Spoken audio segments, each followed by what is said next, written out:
ہمارے ایک بزرگ ہیں، ان کے پاس ایک خاتون کا فون آیا، وہ فوج میں افسر تھی۔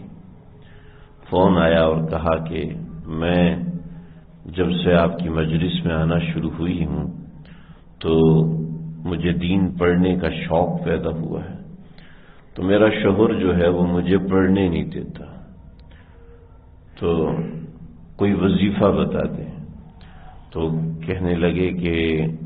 بھئی فلاں فلاں وظیفہ کرو،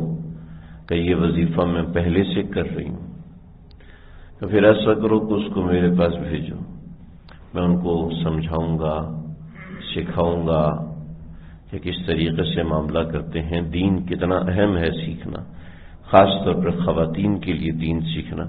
کتنا زیادہ ضروری اور کتنا زیادہ اہم ہے۔ تو کہنے لگے کہ وہ اس کو نالج بہت زیادہ ہے اور میں آپ کے پاس بھیجوں گی تو آپ اس پہ ناراض بھی ہوں گے، غصہ بھی ہوں گے، آپ مشہور ہیں، تو میں نہیں چاہتی کہ شوہر کو کوئی ایسی بات کہوں جو حکم کے طور پہ ہو، اس لیے کہ شوہر میرے لیے ایک بہت بڑا اکرام ہے، ایک بہت بڑی عزت ہے۔ میں شوہر کو کسی ایسے جملے سے مخاطب کروں کہ جس جملے کے اندر شوہر کی بے اکرامی ہو جائے، مجھے یہ پسند نہیں، مجھ سے یہ ہوگا نہیں، لہذا آپ بیٹھ کے دعا کریں اور اللہ کرے کہ میرا شوہر اس طریقے سے قائل ہو جائے۔ تو فرمانے لگے اگر یہ بات ہے تو میری طرف سے بھی آپ کی عظمت کو سلام ہے کہ ایسی بیویاں جو اپنے شوہر کی دل سے عزت کرنے والی ہوں، ایسی خواتین جو اپنے شوہر کا دل سے اکرام کرنے والی ہوں، کہ اس سے بات کرنے میں بھی اس کی عزت کا خیال رکھیں، اس سے بات کرنے میں بھی اس کے مقام اور مرتبے کا خیال رکھیں۔ آقا صلی اللہ علیہ وسلم کا ارشاد ہے کہ اگر اللہ کے بعد، اگر اللہ کی ذات کتنی بڑی ہے، اگر اللہ کے بعد کسی کے سامنے جھکنا جائز ہوتا تو بیوی کے لیے شوہر کو سجدہ کرنا جائز ہوتا۔ شوہر کا مقام میرے آقا صلی اللہ علیہ وسلم نے کتنا بڑا بتایا، اور ایسے ہی اتنے مقامات پر شوہر کی فضیلت اور فوقیت ہے، اتنے مقامات پر شوہر کا مرتبہ اور مقام بتایا گیا ہے کہ عورت جنت میں جانے کے بعد، حضرت فاطمہ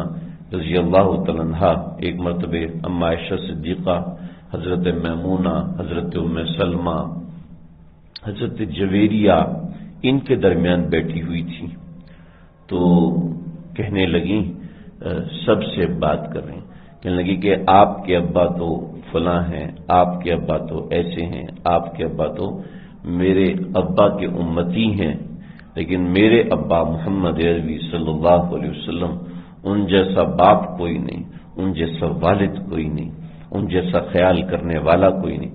آپ صلی اللہ علیہ وسلم حضرت فاطمہ کو کہتے تھے فاطمہ تو زہرا کہتے ہیں، جب ایک کلی پھوٹتی ہے نا تو اس کو عربی میں کہتے ہیں زہرا، تو فاطمہ تو زہرا، جب آپ صلی اللہ علیہ وسلم حضرت فاطمہ کو دیکھتے تھے تو آپ ایسے کھل اٹھتے تھے جیسے کلی کھلتی ہے، تو اس وجہ سے آپ حضرت فاطمہ کو کہتے ہیں فاطمہ تو زہرا، کہ فاطمہ تو نام ہے لیکن ہے اس کی صفت ایسی کہ مجھے کھلا دیتی ہے۔ تو حضرت فاطمہ رضی اللہ عنہا جب سب سے بات کر رہی تھی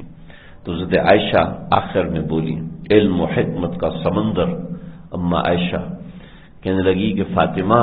بات تو تم صحیح کہہ رہی ہو، بہت بڑی بات ہے، لیکن بات یہ ہے کہ جب جنت میں جنت تقسیم ہوگی تو کتنا ہی بڑا مقام ہو آپ کا، کتنا ہی بڑا مقام ہو آپ کے والد کا، لیکن آپ اپنے شوہر علی کے ساتھ اس کی جنت میں جاؤ گی اور ہم مقام محمود میں آپ صلی اللہ علیہ وسلم کے ساتھ رہیں گے۔ حور مقصورات فی القیام، یہ جنت کی عورت